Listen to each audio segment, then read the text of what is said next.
J'ai la pression, hein, moi, dans l'histoire, hein, il y a du public. Ah bah allez, ça part, on y retourne. On y retourne.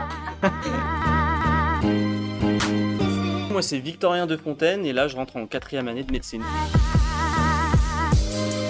J'étais un plutôt bon élève, qui travaillait pas forcément beaucoup, quelque chose qui tournait entre 13-14 de moyenne, c'était pas de la mention très bien, etc., mais ça suffisait pour le lycée. Je me suis inscrit en pré-rentrée, qui je dirais clairement m'a été essentiel parce que quand on arrive là-dedans, on sait pas travailler. Clairement, c'est pas avec le lycée qu'on sait travailler.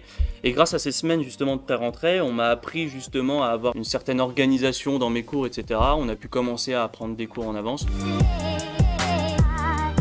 Alors oui, j'étais stressé comme je pense beaucoup parce qu'on a tous des préjugés qu'on entend un peu partout dans la famille, etc. Mais à partir du moment où on a confiance dans la prépa, qu'on a des gens autour de nous, je pense qu'on n'a pas à stresser plus que ça.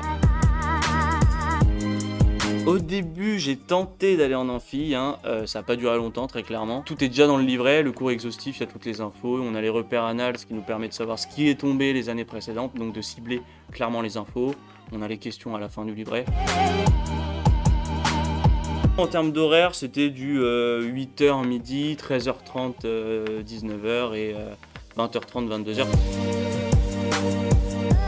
Au début tout seul, on a un peu peur, on est un peu dans un nouvel environnement qui fait flipper. Mais au final, je me suis lancé à aller directement dans les locaux assez rapidement. On est très vite intégré, c'est vrai que à l'heure actuelle, j'ai encore des amis avec qui je travaillais justement à l'époque. Rien que le fait de savoir qu'il y avait quelqu'un à côté de toi ou dans une autre salle qui travaillait pas forcément la même chose, mais qui était dans la même galère que toi, ça motive tellement, genre vraiment ça nous donne envie d'y aller. En plus, on fait les pauses ensemble, donc c'est vraiment sympa. Donc si j'avais une question dans telle ou telle matière, j'avais tel ou tel prof qui était à chaque fois dispo pour ma question, quoi.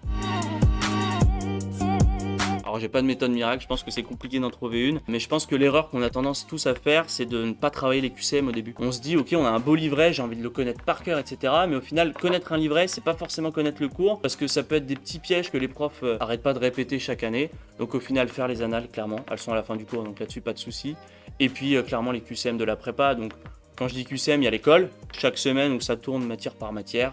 Et puis à la fin, on a les concours blancs qui permettent d'être sur vraiment un modèle type concours, hein. Si le concours dure 3 heures, ça sera un concours blanc de 3 heures, ainsi de suite. Donc vraiment hyper bien pour les QCM. Et puis on peut se réentraîner à l'infini vu qu'on a toujours accès à ces QCM. Au début, au premier semestre, j'étais 222e. Forcément, on arrive dans un nouveau truc, donc c'est un petit peu difficile avec l'aide des profs, des rendez-vous pédagogiques qui nous permettent en fait de nous réadapter à la situation, de voir à nos lacunes, nos erreurs, parce que clairement on fait tous des erreurs, surtout au premier semestre, ça passe très vite. Et à l'issue du deuxième semestre, donc grâce à l'aide des profs, etc., avec qui j'ai pu échanger, je suis passé 90e. Voilà, quelque chose vraiment d'important, c'est l'adaptation à chaque fois. Avec la réforme, on peut plus redoubler, hein, ça n'existe plus. Pour moi, le plus important, comme j'ai dit tout à l'heure, c'est de trouver sa méthode de travail le plus rapidement possible. Pour ça, il faut le prendre le plus précocement possible. Donc en l'occurrence, une terminale santé, ça serait hyper intéressant. D'une part pour la méthode, et évidemment pour prendre de l'avance sur les cours, parce que on peut plus redoubler. Si on a envie d'avoir un niveau type doublant, on est obligé en fait de travailler pendant la terminale. À l'issue, on a un niveau équivalent d'un doublant. On la refait.